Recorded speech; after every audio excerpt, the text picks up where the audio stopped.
ladies and gentlemen, and welcome to another Dish Shelter Confusion Thursday Night Hangout. What's up? Do you know what? This is a beautiful Thursday night, sir. Because it's the first time in 3 weeks that we've had our Thursday Night Hangout. Yes, because I can see on my G-Chat, on the last time you called me was February 9th. So Yes. It's been a while, sir. Yes. February. It's been a month? Holy cow. I don't know what was February 16th. Oh, yes, February 16th. I was getting ready for robotics. Yep. The next week, I was in Colorado. Maybe? I don't know. Whatever. Anyways, it's been a while. Life happened. Yes, life has happened. Actually, you know what? It has been a month because it was my bad because we had some construction done at the house. And so the whole basement was ripped up. And then it was your robotics. Then you were in wherever you were. Yeah, I remember seeing a screenshot of like construction at some point in life. Yeah. So anyways, ladies and gentlemen, this, of course, is the Thursday Hangout. It's a live show where we try our best to cover the topics most important to you during the show. If at any point you do have a question, a comment, or an opinion that you would like to add to the show, all you got to do is drop it into the chat window. If we do, unfortunately, run out of time, we will add it to that topic or question to the very next Thursday Night Hangout. So, without further ado, ladies and gentlemen, let's get started. All right, so the first one is kind of, this is kind of like a now ongoing topic, and that is that as technology, of course, has been improving, certain things have definitely started to get into the legal realm, and that, of course, is AI technologies. There, of course, are voice actors who are basically rallying to basically say, hey, if you hear my voice, it's something that it sounds a little bit sketchy. That's not me. Please report it, because you've got people, AI programs that are able to, match people's voices and add those voices to said whatevers. I mean, according to every spy movie ever, this has been around for like 40 years now, sir. Yes, but now it's you collect like 10 syllables from the big CEO, and all of a sudden you can hack any system in the world. No, you just got to get all the keywords. My passcode is butterflies go on vacation. Ooh. Which, by the way, that is not my passcode. I don't know. How did you know my password, sir? I don't know. Anyways, so so AI technology, but the latest thing is that Paizo, which is the company behind Pathfinder and Starfinder, have decided to rework their contracts for freelancers. So, when they do like art commissions, or they do like campaign or story commissions, they want to honor the amount of blood, sweat, and tears that humans put into creating their product. So if you try to give them an AI created thing, that's a big no-no. What is their definition of AI created? Let me see here. I'm going to pull up the article real quick here so I can make sure. I know we kind of touched on this a little while ago, but it's kind of the idea of, Photoshop can do a lot of stuff auto-magically for you. Right. So it's kind of like, when do you, as time goes on, I think it'll become a more and more blurry gray area as far as what does that actually mean. Right. Is it only pure art form? Is if you're drawing it on a piece of watercolor paper? I don't know, but here's what they basically said. Over the last few months, the world has seen a huge upsurge in interest, use, and quality of algorithm-generated imagery and text. Since we launched the company in 2002, Paizo has made its reputation with the assistance of countless traditional artists and writers who are just as integral to the success of our games as our in-house editors, art directors, designers, and developers. The ethical and legal issues surrounding AI art and writing prompt programs and the serious threat they pose to the livelihoods of partners who have helped us get to where we are as a company, as we are today as a company, demand that we take a firm position against the use of this technology in Paizo products. In the coming days, Paizo will add new language to its creative contracts that stipulate that all work submitted to us for publication be created by a human. We will further add guidance to our Pathfinder and Starfinder Infinite Program FAQs, clarifying that AI-generated content is not permitted on either community content marketplaces. Our customers expect a human touch to our releases, and so long as the ethical and legal circumstances surrounding these programs remains murky and undefined, we are unwilling to associate our brands with the technology in any way. Stated plainly, when you buy a Paizo product, you can be sure that it is the work of human professionals who have spent years honing their craft to produce the best work we can. Paizo will not use AI-generated creative work of any kind for the foreseeable future. We thank the human artists and writers who have been so integral to our success in the past, and we look forward to working with them for many years to come.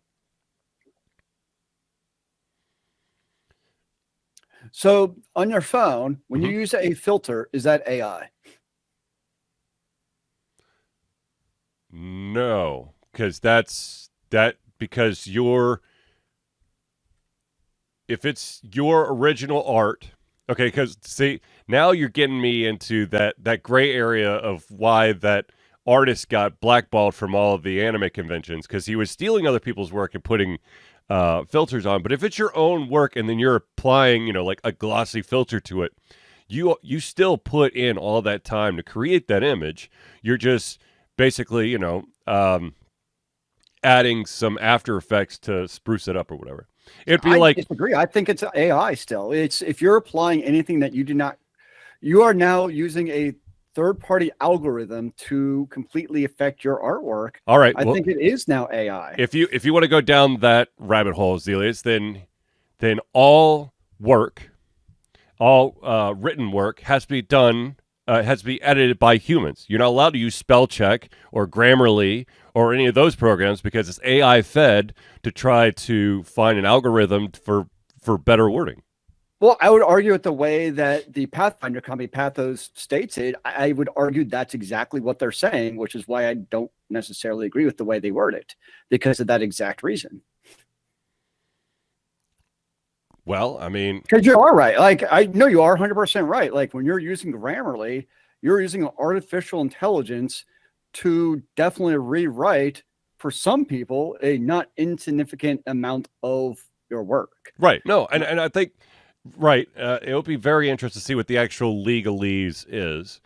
I'm sure that they probably are taking some of what we're talking about into consideration, because to be totally honest with you, any art program, the interpretation of your technology, that is an algorithm to make whatever you're drawing a reality on your computer. I want to see a company be like, from now on, you cannot use a computer to create it. You must actually handwrite your notes. We want to actually see them have a picture of your handwritten stories. The only way we'll accept it going forward. We need you to screen capture as you're writing. We need both. Oh, that's artificial intelligence, because it's now transcribing what you're writing into computer language. Fine. We will require you to record yourself via VHS cassette, which you have to mail in with your submission. That we're talking, sir. Yeah, it will be very interesting to see what happens, especially like when you start talking content that's created like by third-party creators in that gray area. I mean, even with writing, right? Like, the way they phrased writing prompts was very interesting to me. Mm-hmm. I know I was very hyperbolic with the filter. I totally right. No, but when it comes to the writing prompt, that actually really that one actually makes me question. So like, if I'm actually writing something, like a writing prompt to me is actually a very useful tool because it kind of gives, it's not like a writing prompt in my mind. It's not like writing the story. It's like giving me an idea. Okay. And then I springboard off of it. It's almost like the analogy to me of like, if you're writing a research paper, you go to Wikipedia and you're not using like Wikipedia as your source. You're looking at the little footnotes and you go to that for your sources. Right. It would kind of be my analogy. So the idea of the writing prompt was actually kind of interesting because I think to me at least, the intent of using a writing prompt is it's not auto-filling my story. It's giving you an idea of like what you could do with your story. So kind of two very different ways of looking at that. Yeah. And of course, you know, I mean, like Wizards of the Coast, because they're very much in the same position of having this type of content. What kind of stance are they going to take on it? I mean, I know because when you look, especially, I know it's a very different interaction, but like tech companies, they love AI. I mean, they want them to rewrite the code for all of us. Oh, absolutely. It eliminates people in headcount. And probably does a better job than humans in a lot of cases, if we're being honest. So even based on your profession and what you're doing, is what is an AI? I think to me, the big thing with something like a story or the art, because I've seen it argued that basically if I can't tell the difference between like an AI and a human artwork, then what does it really matter if the AI is creating it?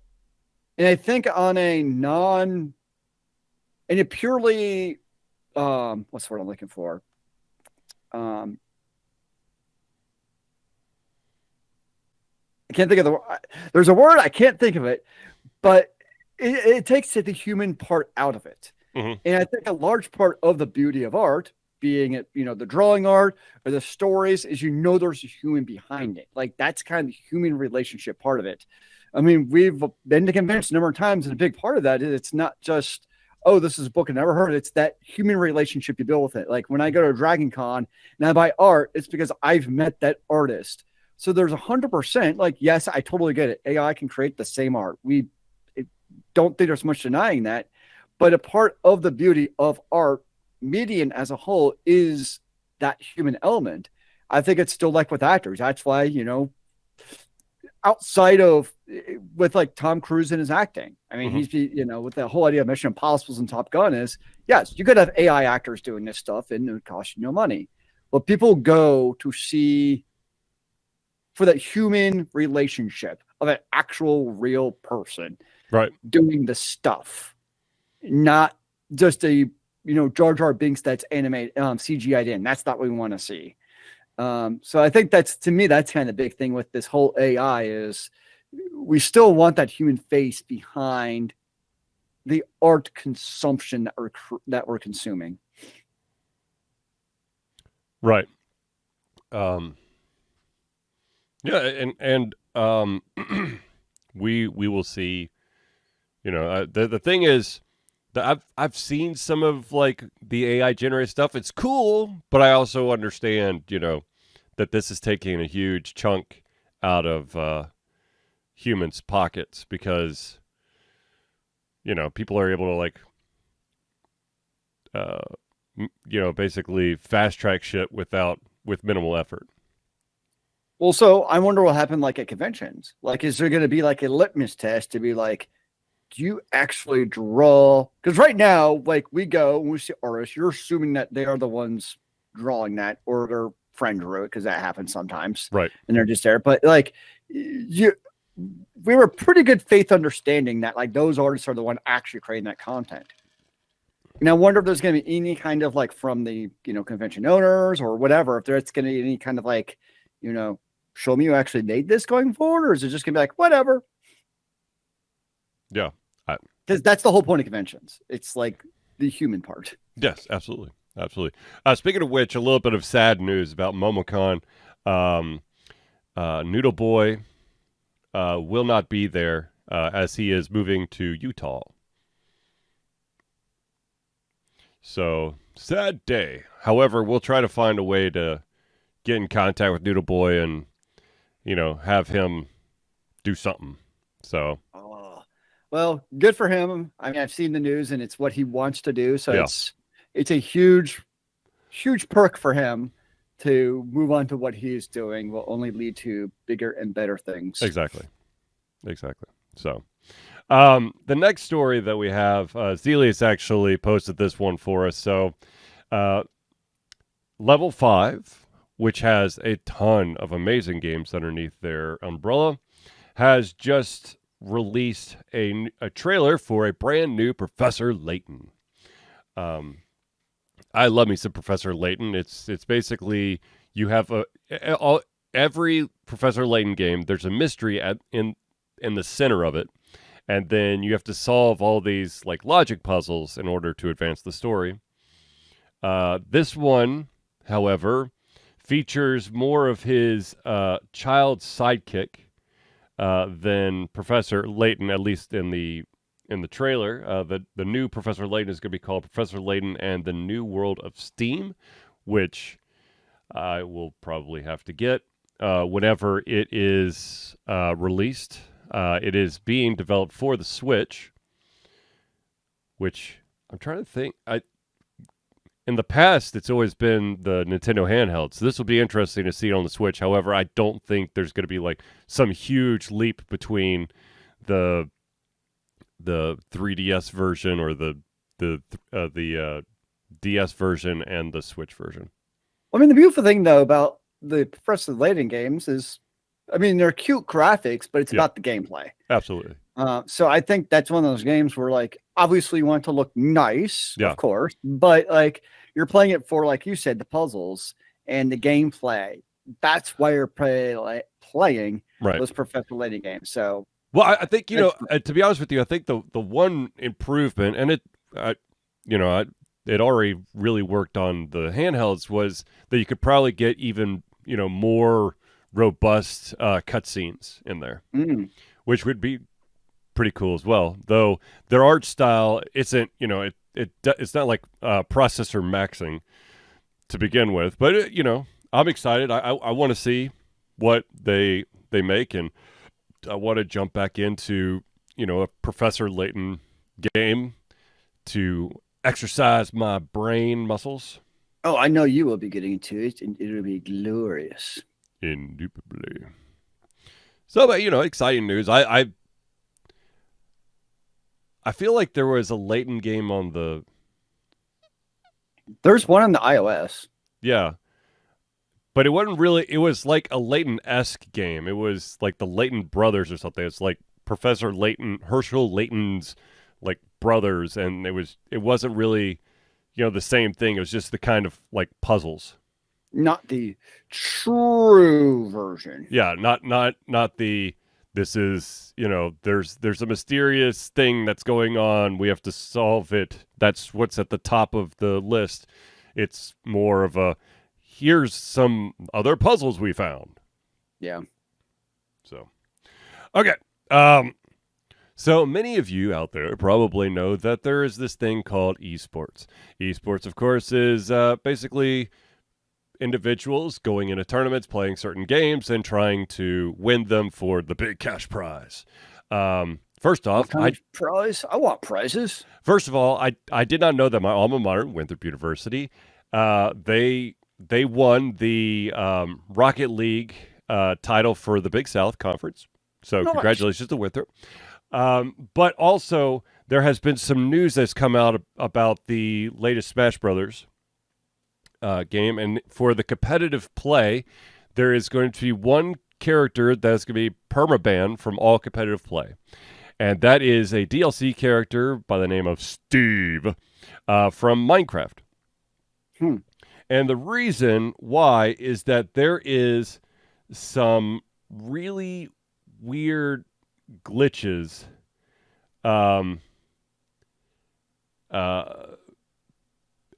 with Steve, and I'm going to try to, gosh darn it, I'm going to try to give you a little bit of breakdown here. So basically, the logistics of banning the strategy are complicated. If you choose to let players continue to use Steve in competitive tournaments, but don't allow players to willfully use the glitches, Moderating matches where the character is used becomes a massive time commitment. It requires the players to save a replay of their exchange and for an organizer to view and verify that the Steve player is breaking the rules and then ultimately making the call of the legality of play, which is why they have now just banned it, because who in the hell wants to watch a bunch of, competitive battles when people use Steve, Minecraft Steve, and then have to basically go into that gray area of, did he use the glitch? Because basically, okay, let's see here. The glitch is associated with his recoil animation that allows him to recover at a faster rate than other characters in the game, meaning he can break combos that should otherwise work with other players and retaliate before his opponent can even attack. And we lost Zealeus. This isn't an intentional part of the character's toolset, but rather an unfortunate tech workaround that worked in the player's favor. So the other problem is that there's no longer any releases, updates going to this game. So it's not like the developers can put in a fix to make Steve less OP'd. Can you hear me? Yes.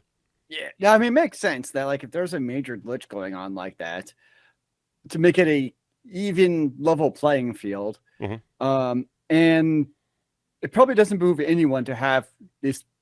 Sounds like would be a super convoluted process for determining whether or not somebody used a glitch or not. Yeah. Does not seem like a worthwhile investment in anyone's time. So it just seems like it was the most logical sense just to ban them. And that way it's a level playing field across the board. Yeah. I mean, there's been,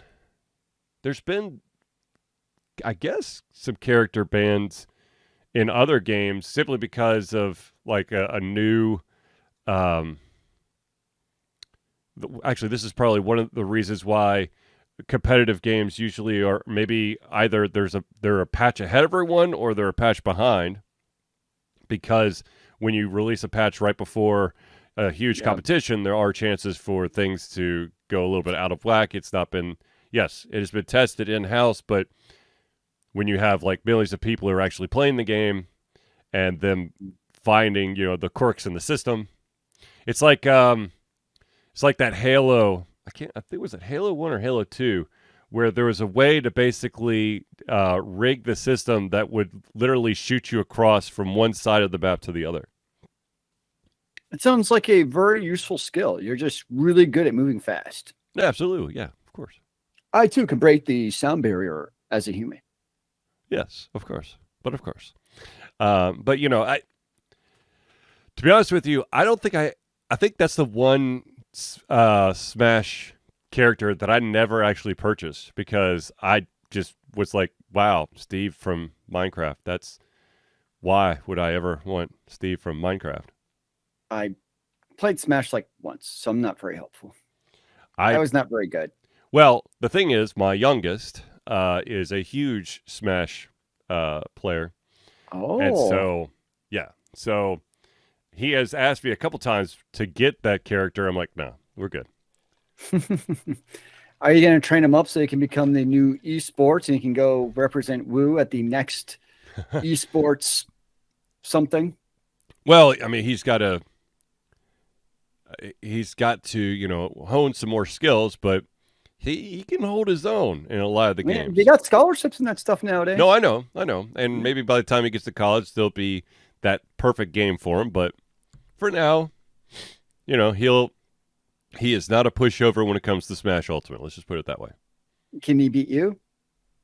Sometimes. Nice. If it's a if it's like a match where you've got infinite lives, then there is a chance that he could sneak by me. Oh, there you go. Mm-hmm.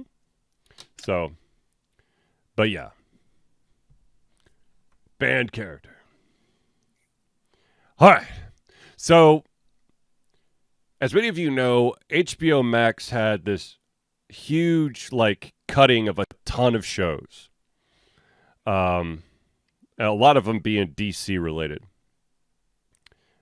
And it appears that one of the shows that was cut is being saved by Amazon because, of course, any smart streaming service that sees a ton of potentially awesome content getting flushed down the toilet is probably going to jump on the opportunity if they've got the capital to do so. That being said, the show that they are saving, that Amazon is saving, is a show called Batman Cape Crusader. It is an animated series by J.J. Abrams, Matt Reeves, and Bruce Timm. And Amazon is promising 2 seasons. It was, I mean, HBO Max is just, that whole debacle has just killed things. I feel like that's a lot of streaming right now. Not just HBO Max, but like also in these news of like Star Wars is doing this, but it's not doing that. And we're canceling this, but this, like, it seems like a lot of these major franchises like are just in a whole lot of flux right now. Yeah. And of course you got streaming where like stuff is being, it feels like canceled left and right. But I do feel like you mentioned, which I love the idea of, where Amazon's like, yeah, we're going to do 2 seasons. And we've definitely entered that zone with Netflix where nobody watches the first season because they know it's going to be canceled. And we've talked about it's the perpetual cycle.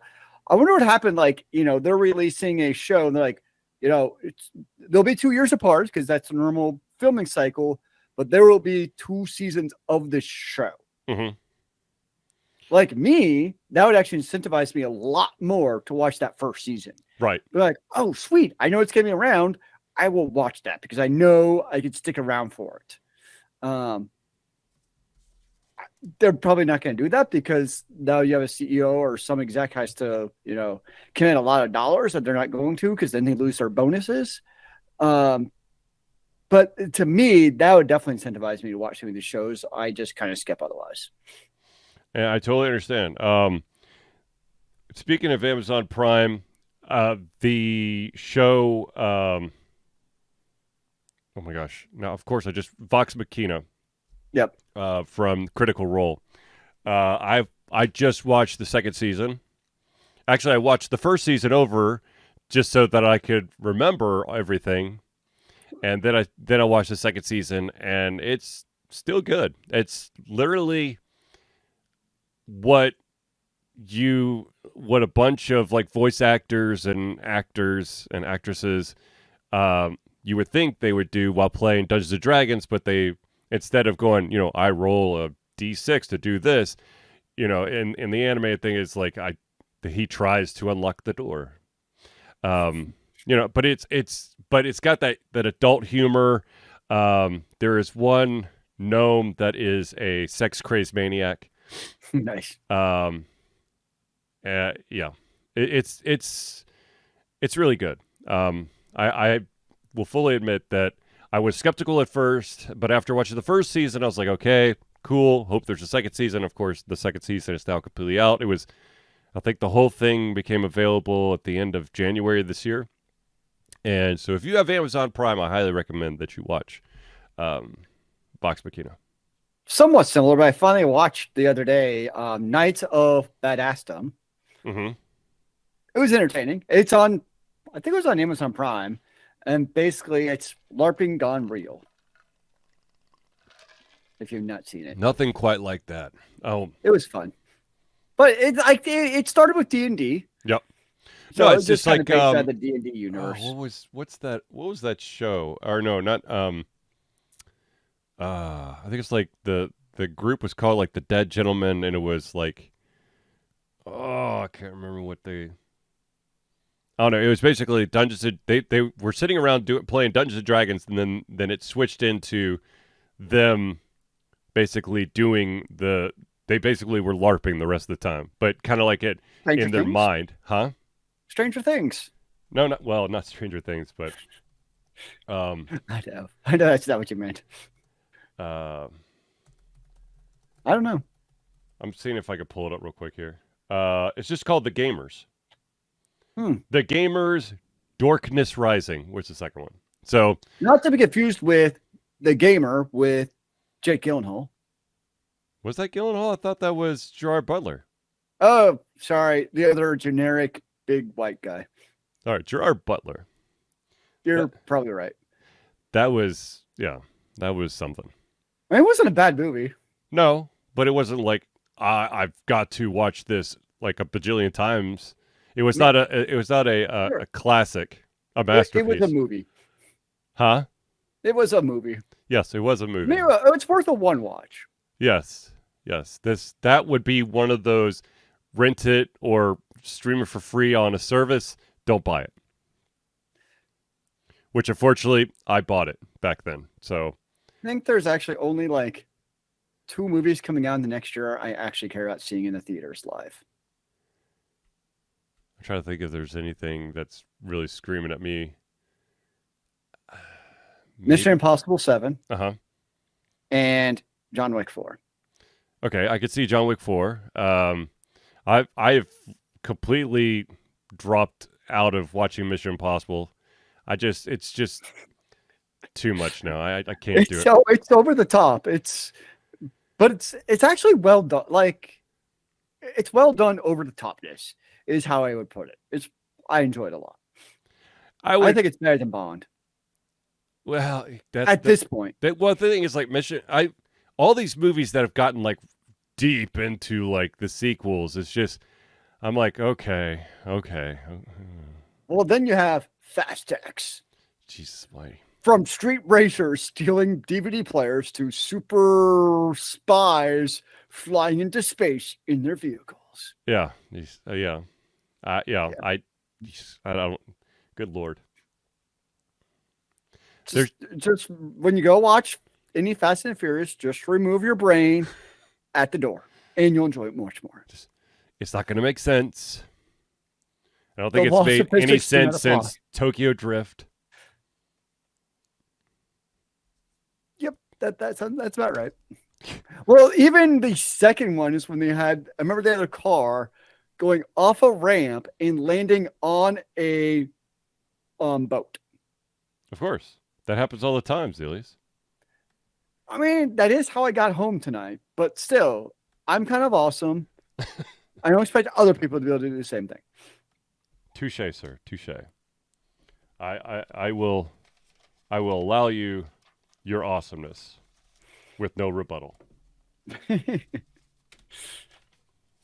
But no rebuttal needed. It speaks for itself. Exactly. All right, ladies and gentlemen, we want to pause just real quick to thank all these amazing people who help Alter Confusion be the best that they can be. And so we have some friends of the show that we want to give some shout-outs to. The first friend of the show that we've got to give a shout-out to is the Indie Cluster. The Indie Cluster is an organization of independent game developers that want to gain exposure by being involved in the community. They collectively journey to popular conferences as a traveling booth to help gain attention for their games. They make partnerships in local communities to bring games to the mainstream mindset.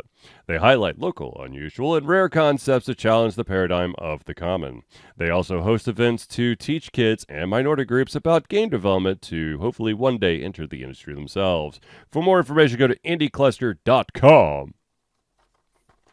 Now, we alluded earlier that this gentleman is on his way to Utah, but that doesn't mean he's no longer a supporter of Alter Confusion. That, of course, is Noodle Boy Media. Founded in 2015 by Andrew Tran, Noodle Boy Media, previously Wet Kid 47 Media, is your choice for professional photo shoots and panel recordings at conventions. They pride themselves in providing a high level of professionalism, top-notch experiences, and quality services. If you want more information and to view their full list of services, check out facebook.com/noodleboymedia. Oh my gosh, it helps if I actually did the freaking image. Good job, Charlie. We got the chat message. We're halfway there. There you go. That's Noodle Boy Media's logo. Okay, now moving on. The next one is Hero Chiropractic. Hero Chiropractic is a unique healthcare practice set up by Ryan Moore. The company's focus to elevate a patient's experience of freedom, creative expression, and joy.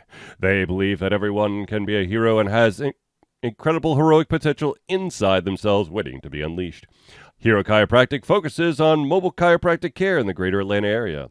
They are committed to healing clients by creating a plan of action uniquely suited for each person. They make that plan of action as convenient and affordable as possible, and most importantly, suited to your individual needs.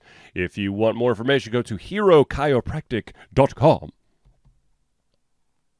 Now, the next one we got to do is the gentleman who helped us out of a maybe legal bind because all of our music magically became copyrighted overnight. That, of course, is CrossPad Creative. Need a new logo or want to work on a full branding and content strategy? Or maybe you need music or audio for your content, just like Ultra Confusion. CrossPad Creative offers a whole host of solutions for individuals and small businesses. Just email Josh at crosspadcreative@gmail.com and see what he can do for you. The last shout out we got to give is to basically the OG of fans and supporters of Ultra Confusion. That, of course, is Agile Axiom. By day, Axe leads both a development team and system administration team working with satellites at NASA's Goddard campus. But while not in meetings and many times during, he is the Agile evangelist Agile Axe, championing the philosophy of Agile and trying to make the world a better place for software developers, testers, system admins, and software projects the world over. Decades of experience in software development and leading Agile teams are brought to bear against evil processes, inefficient work, and bad habits. For more information, go to agileaxiom.com. Also, check out his book. All right, ladies and gentlemen, now that we've given you the shout-outs, we also have to do the Ultra Confusion shout-outs because I know you guys are just dying to find out, how do I become a supporter of the Ultra Confusion awesomeness? And so, if I have the dang... Okay, here we go. Sorry, I lost my actual print out, so I'm having to pull it up in a document. All right, so... If you want to lost real paper? Yeah, what? Crazy. Anyways, ladies and gentlemen, Ultra Confusion survives on love and support of fans like you, and so we have a Patreon page. Patreon lets you, the fans, lovers, haters, demons, demigods, interdimensional beings, aliens, werewolves, mummies, vampires, and so much more, to become active participants in the work we love through a monthly membership. This gives you access to exclusive content, community, and insight into our creative process. In exchange, we gain a bit more freedom to do our best work and the stability we need to build an even stronger creative career. We currently have two tiers. We have the $1 a month tier or the $12 a year tier, and what that will get you is early access to our playthroughs, as well as the ability to partake in patron-only polls and posts for Ultra Confusion.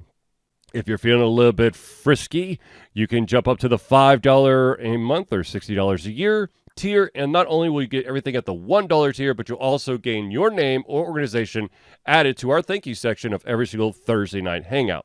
So if you want to be a patron today, all you got to do is go to Patreon. That's patreon.com/Altered Confusion. Now, I will say that we did change up the billing method. Instead of you signing up and then getting billed at the end of the month, Patreon has changed their ways. And so as soon as you say, I pledge this, it immediately takes that money for the first month. So you're immediately paying instead of at the end of the month. So just a heads up for that, for those who are on the fence. If you feel like, I do want to do the $5, but I'm not sure if I'm ready for it, but you still want to be a patron, you can sign up at the $1 level and it will automatically hit the $1. And then if you want more, you can, of course, push it up to the $5 level next month. Nice. Now, ladies and gentlemen, Ultra Confusion is happy to report that for the 12th year straight, I think. Are we at 12 so many now? years? I think it's 12, isn't it? I can't remember. Anyways, Ultra Confusion is proud to say that we once again are going to be fundraising for Extra Life. Extra Life is gamers doing what they do best, game, to help sick and injured children at their chosen Children's Miracle Network Hospital. The money that we raise through Extra Life will go directly to Children's Healthcare of Atlanta as unrestricted funds. This means that the hospital decides where and how to spend the money to ensure the dollars we raise make the biggest impact in the lives of the kids they treat. So if you have the capacity to donate, please go to extra-life.org and search for Altered Confusion. Yes. And it is now, we now have our page, or I have my page. I You don't have a remember. page? I do. I've let's see here. I think you're lying. No, I'm pretty sure I got it. Hold on. There it is. Go to this one. Dashboard. Uno momentos, por favor. It is... Yep, my 12th year straight. All right, here we go. Shazam. Anywho. Oh, weird. The search wasn't showing up like an hour ago. I'm so confused. You know what? I wonder if... Hold on. It's working now. I can see it now. Okay. Weird. Yeah. Anyways, so yes, we are doing Extra Life for the 12th straight year. Huzzah! And apparently we are already at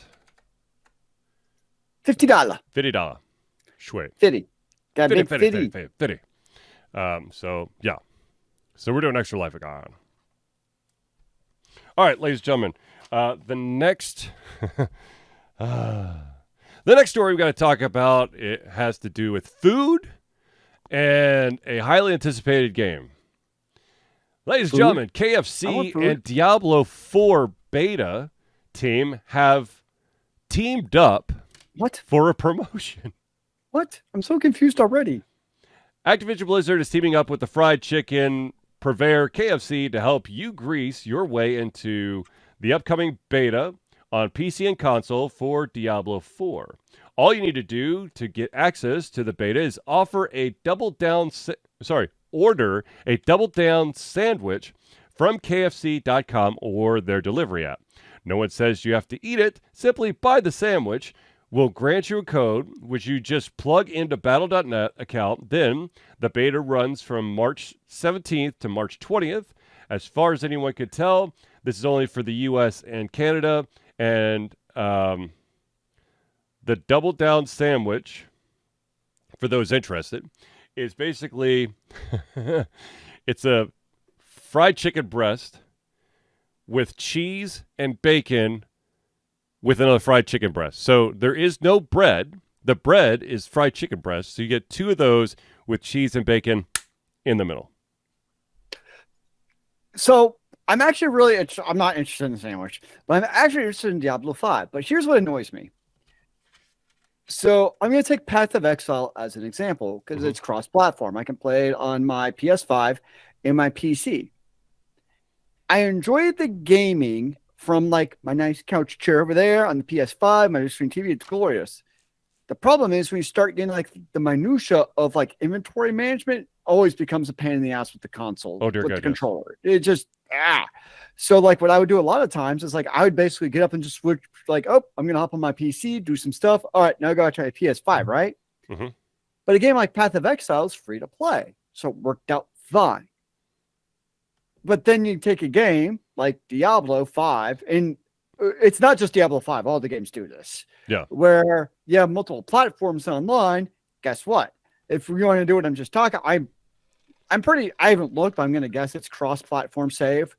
But if you're going to do that, I guarantee you're going to have to buy that in each of the platforms, which that's where it's like, come on, guys. Yep. Like, I know they're not going to, no, but it would be nice if you could like buy a license and be like, all right, I want this both on my PC and my console. Which is pretty freaking cool. It would be, but however, someone would immediately gain the system and say, I know it's my not console is actually Billy Bob's console. Yeah, I know it's not. But I would love that. But oh yeah. Yeah. But again, yeah, I did see that. Yeah. And then they also have open beta March 24th through the 26th. Which I will be keeping my eyes on because that's when like, or not you and I, because we're not doing it, but right, like regular people reviews will actually be coming out that period of time. And that's what I'm actually interested in. is like, what do all the other normal video game reviewers have to say about Diablo? Because everything I've seen so far sounds like they're actually doing some new and interesting things as far as the hack and slash genre goes. My interest is definitely peaked. Yep. We'll see what happens. And of course, the big question is the monetization. Yeah. Which has not been announced. So that's also the big, like, what is that going to look like? Because it's Activision EA, so you know it's coming. Yes.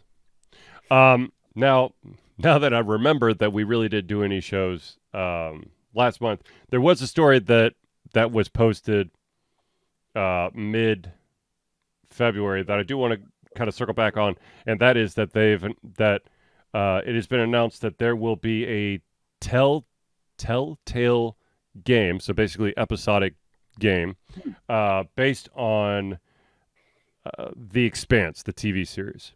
Which, of course, the TV series, not the books. Right.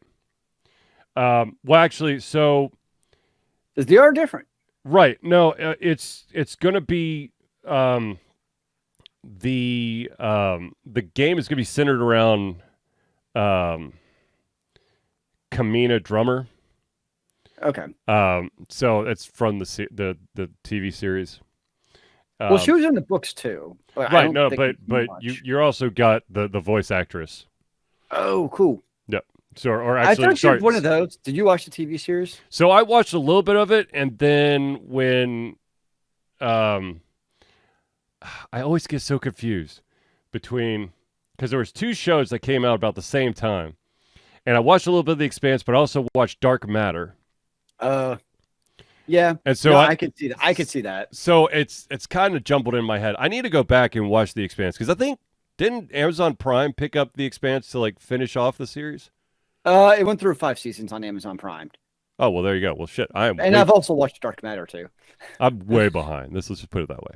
So I feel like Kamina Drummer is one of those who, like, she wasn't really around much in the first season or two ish. I feel like she became a very popular fan character. Mm-hmm. And then once the showrunners realized, like, from a fan perspective, she was popular, all of a sudden she became much more prominent in the show. And she's a great actress and character in the show without saying anything else. So that was a welcome addition. But I feel like she was definitely one of those where you could see, like, all of a sudden the showrunners were like, wait a second, we have something here. But Dark Matter is also a fun TV series. Speaking of TV series, the one of the individuals behind The Witcher for Netflix came out and had an opinion on Cavill, basically saying he was beyond annoying to work with because he was like an overly fanboy, annoying with his critiques, which we kind of knew. We knew that he was a super Witcher fanboy, but now someone in a position of power has finally said, yeah, he was difficult to work with because he was so much of a fanboy. Do we even have to comment on this? Because I'm just gonna, like, punch my screen in anger. I know. It makes me so angry. Just yes. Just the sheer disconnect between, like, people sitting up in their ivory towers in basically reality. It's just mind-boggling. Oh, I totally agree. And that's the thing. It's just, Mm-hmm. like, everyone hears that and they're like, yeah, that was the whole point of him being in the show. Mm-hmm. I'm sorry, you wanted a disinterest actor to play your lead role? Okay. I have a feeling that's probably what most showrunners and directors want, because they want to be the czar of the show. They want to be the name, and the actor is just there to fulfill the director or showrunner's whims, not the other way around. Well, yeah. Anyways, that's what it feels like, unfortunately, sometimes. But of course, we will have Warhammer 40K with Henry Cavill coming out sometime in eventually. The future. Yeah. To circle back real quick, the Expanse of TellTale game, it is supposed to be released summer of 2023. So later this year. I thought TellTale was the one that shut down. So TellTale did shut down. However, their properties still exist. I want to say Gearbox. Somebody bought up their property and has continued. So they're releasing Expanse under the TellTale name because it's a known name. Quantity, yep. But it's not the actual original company. No.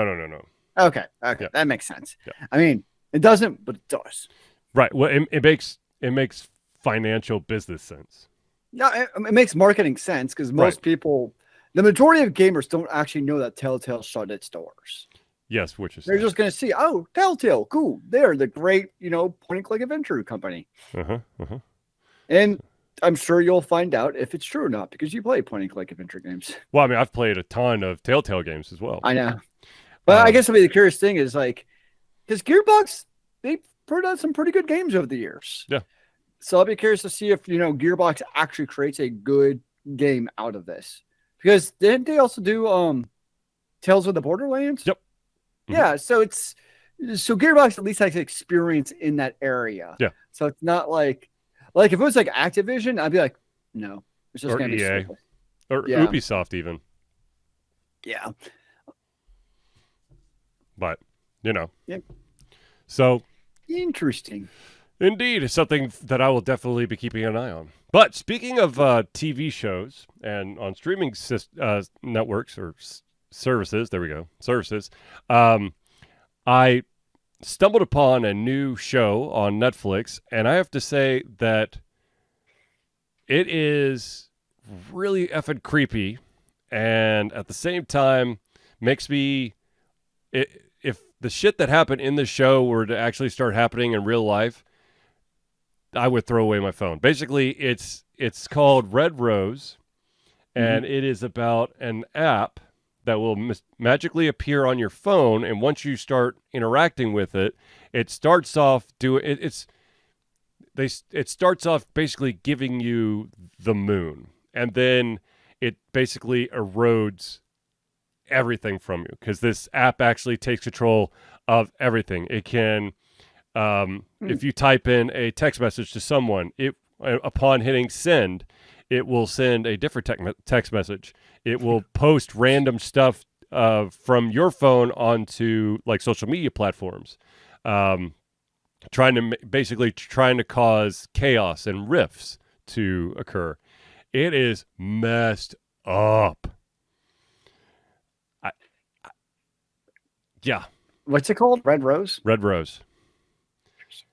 I don't know. I just got done watching the last season of The Librarians on Amazon. Ah, nice. I watched the first season of Lockwood & Co., and I don't know what the fuck I just watched.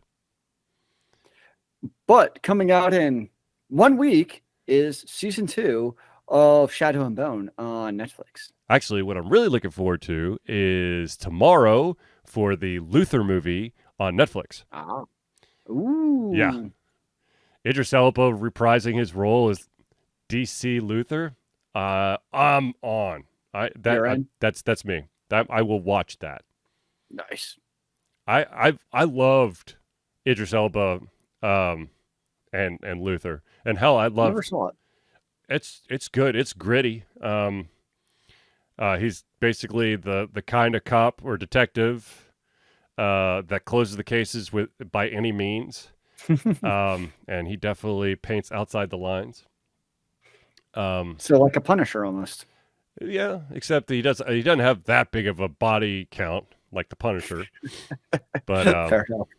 Not many do. Yeah, not many do. But yeah, I'm excited because I've been dying to see some more Luther. So, yeah.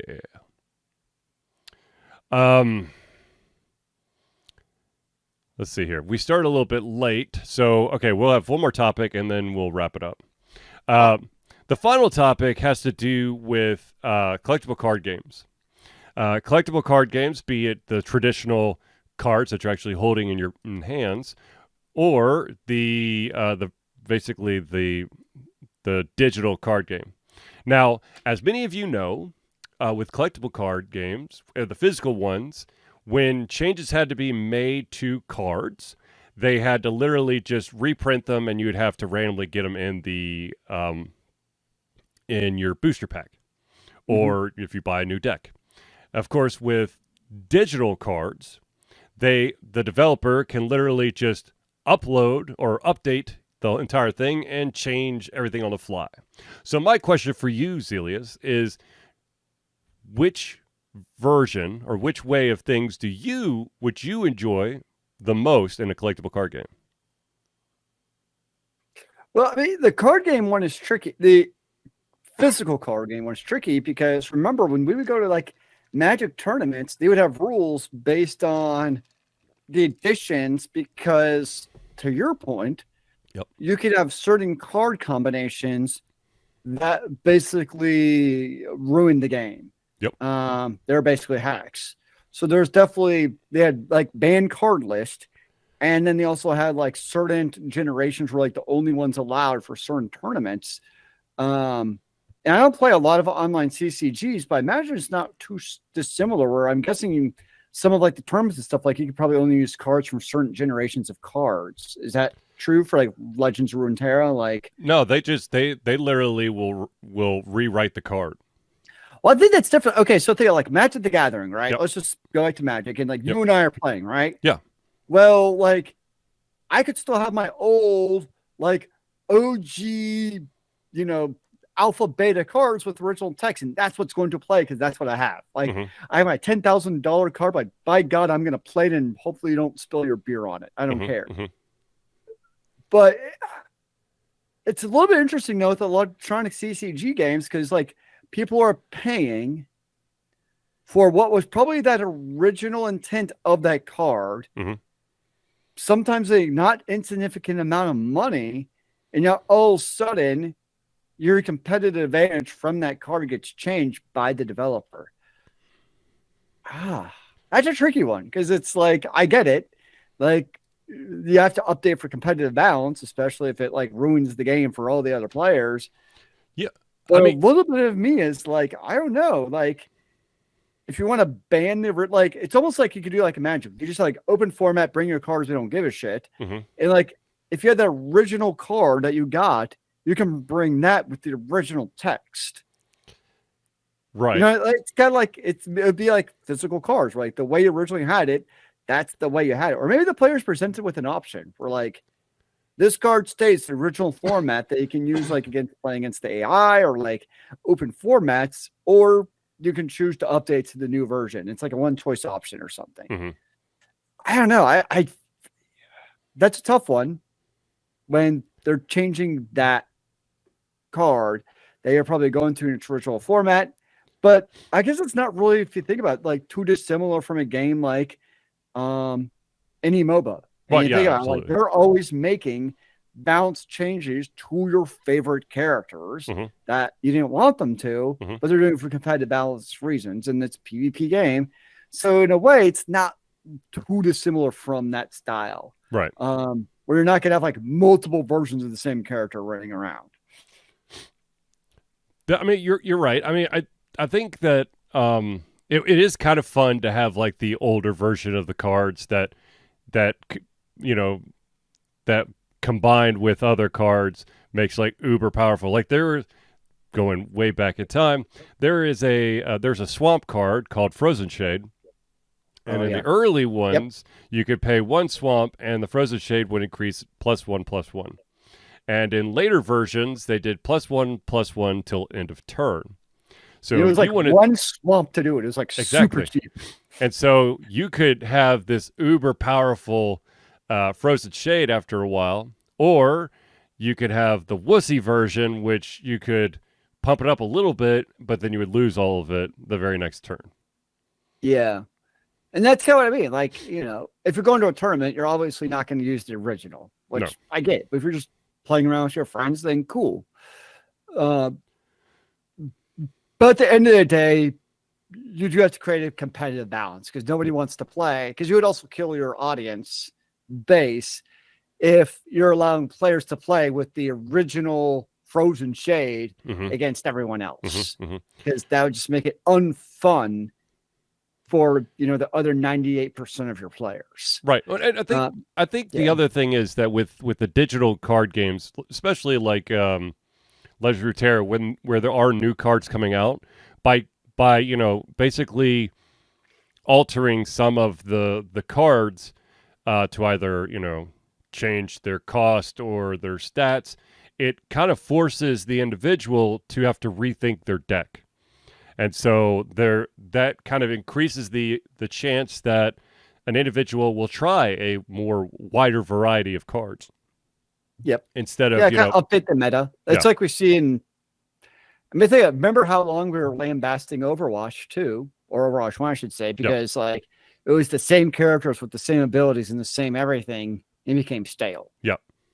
I suppose it'd be no different than CCG if everything was just the same. So, yeah, I guess at the end of the day, it makes sense that they would update all the cards. But there's a little bit, I almost wish they could almost do you update the card. There's almost like a marking on the card. So you play it. It's I had the original. Kind of like in Magic, where the art, you can tell by what edition was that based on the art style. Was always kind of cool to see. Right. No, for those out there who want to know the first killer combo that was truly 100% outlawed in competitive Magic the Gathering tournaments, you would be a black card and an artifact. The black card is called Lich, and the artifact is called Mirror Image. Lich takes you down to 0 health, and as long as Lich is in play, you cannot die. And Mirror Image swaps your health with your opponent's health. So immediately, it's a 1-2 punch, because your opponent does not have Lich. Therefore, their HP goes down to 0. Game over, you win. I actually have one of those cards. I know, you have the Lich. Sitting somewhere in my closet, which I really should sell. But yeah, it's sitting there. It's very much outlawed. That was one of those cards where I really wonder what the card creators were thinking when they came up with that card, because it's super unique. Because if I remember right, I haven't looked at the card in years. It basically swaps your health and mana mana. Yeah. So that was the idea. If your mana ran out, that's how you basically could still lose the game. Yeah. So. Well, yes, you're right. You had 0 health, but it was every time you lost a health, you lost a mana. I think, if I remember right. Something when you got hit, you would lose mana. Yeah, but still, that was fun. Yeah, fun times. Those were the days. Yeah. All right, ladies and gentlemen, I believe we've reached the end of our show. So unless Zealeus have any closing thoughts? Oh, it is a good day to be alive, sir. All right, I like that. Be on the lookout for a review for, I think it's called Kina and the Bridge of Spirits, I think is the name of the game. It's a good game. It was a very good game. Made me sad. Anyways, but until then, ladies and gentlemen, thank you for tuning in to the Ultra Confusion Thursday Night Hangout. For myself, Charlie, and Zealeus, it's been a pleasure getting ready to come our heads, our mouths, and of course, our hearts. We'll be back next Thursday for another Ultra Confusion Thursday Night Hangout. Remember, kids, keep on gaming in the free world. Amen to that, brother.